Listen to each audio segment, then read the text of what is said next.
Olá pessoal, meu nome é Iago Luna, eu sou professor de canto do programa Vivências Culturais e hoje eu quero trazer para vocês, continuando a nossa proposta de pilares do canto. Quais são os 3 pilares do canto? Respiração, emissão e ressonância. Hoje nós vamos falar bem basicamente assim sobre o que é ressonância. Bom, ressonância, pessoal, é um fenômeno de amplificação do som. Ele acontece em cavidades onde a gente consegue aumentar o som. Por exemplo, o violão. O violão, ele é um instrumento que ele depende, principalmente o violão acústico, desse corpo para que o som dele seja amplificado. Então o fenômeno da ressonância acontece dentro do corpo do violão, aonde se eu não tivesse esse corpo, determinado som não conseguiria ser amplificado ou produzido. E isso depende, por exemplo, do espaço onde você está. Por exemplo, quando você canta no banheiro, aquele eco, aquele retorno, é um fenômeno de ressonância. E tal como acontece no banheiro, como acontece no violão, acontece também no nosso corpo, no corpo do cantor. E hoje nós vamos falar um pouquinho sobre ressonância. Bom, a ressonância ela tem a ver também com o que a gente vai chamar no canto de registros, tá? Então, ressonância. Então é esse fenômeno de amplificação do som. Então, a ressonância no corpo humano, ela vai acontecer inicialmente, eu vou trazer para vocês 3 tipos de registros. São os registros modais. Ok?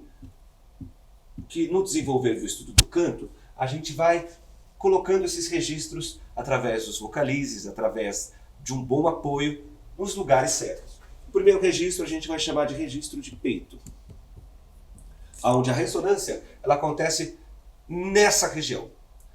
Bom, nós temos aqui uma caixa torácica, então essa amplificação do som que é produzido nas nossas cordas vocais acontece na voz de peito. Muito tem a ver quando a gente está falando. Por exemplo, eu estou falando aqui com vocês e eu sinto essa vibração. Faça esse teste em casa. Depois nós temos a voz mix, ou a voz mista.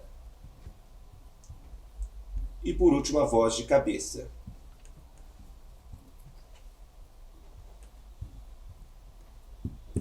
Bom, a voz mix, ela é uma mistura de voz de peito com voz de cabeça. E ela acontece na região do crânio aqui, bem na região de máscara, do zigomático. Então, quando você está, por exemplo, cantando, o ideal é sempre que a gente consiga produzir o som nessa região de voz mix, para que a gente não venha danificar a nossa garganta, produzindo, por exemplo, um som de garganta. Tá? Então, a voz mix é essa região média da voz, onde a gente vai desenvolver, normalmente, tanto graves quanto médios. Tá? Então, tanto no grave quanto no agudo, nós desenvolvemos, tanto no grave quanto no médio, nós desenvolvemos na região de voz mix e voz de peito, certo? Então, a gente vai chamar aqui de grave e agudo. Ok? Grave é aquele som mais gravão e agudo é aquele som mais agudo, ok? Para quem tiver com dúvida.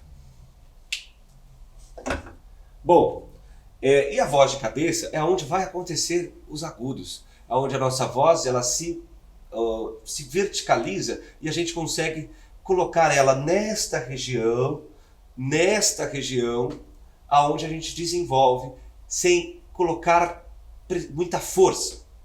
Então isso é uma coisa até que na nossa cultura brasileira não é muito comum, a gente desenvolver uma voz de cabeça leve. Normalmente os cantores brasileiros, eles têm o hábito de colocar bastante força, né? Porque não é da nossa cultura colocar, por exemplo, trabalhar a voz de cabeça.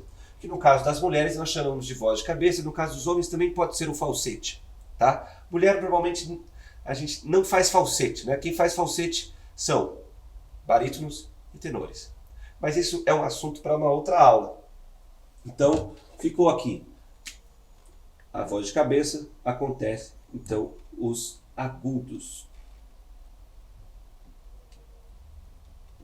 Também. Aqui pode marcar o médio também.